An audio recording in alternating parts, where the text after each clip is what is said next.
Hey everybody, Chem Class Rules here.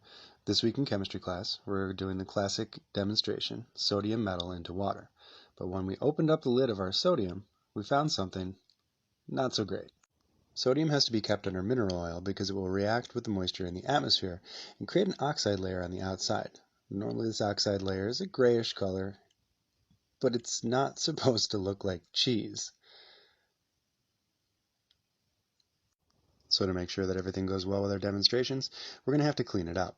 To do that, we're going to heat the sodium so that it melts and we can remove that oxide layer from the outside.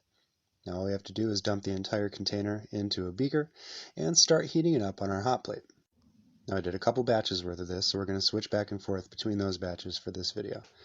Here's the sodium after it's been heated. You can see, with a little gentle prodding from our glass stirring rod, we can start to remove that oxide layer from the outside, so that we're left with those clean silver clumps of sodium.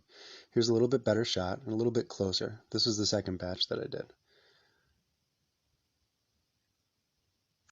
There you see the nice bright silver sodium metal being exposed from the oxide layer. I think there's a few really neat things about this process. One, sodium's melting point is so low that we can get it to melt under a layer of mineral oil. I think that's really neat. And two, once we get that oxide layer removed, those little chunks of sodium actually start to aggregate into much bigger and bigger pieces.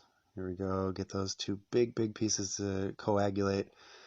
Nice, so we're left with one kind of large melted biscuit of sodium down in the bottom of the beaker there. There we go. And here we are back to that first batch. This is after it's cooled down to room temperature. Now that chunk there is much too big to use for a demonstration, and a little too big for our storage jar, so we're going to have to cut that down into smaller pieces. There's that sodium metal. You can see it's already got an oxide layer on the outside, but here as we cut into it, notice that I'm just using a spatula to cut into this. Sodium metal is extremely soft. And once we cut into it, we expose a nice shiny face, but as it sits in the air, you can see it's already starting to oxidize and lose its shine. All right, and there you have it. Some brand new chunks of sodium ready for demonstrations tomorrow. Get those stored under mineral oil, and there they are in the bottle. There's something really satisfying about this process to me. All right, no sodium video would be complete without showing you the reaction with water, so here it is. That lump of sodium goes into the water, and it heats up as it reacts. It's also generating some hydrogen gas. That's what you see burning there.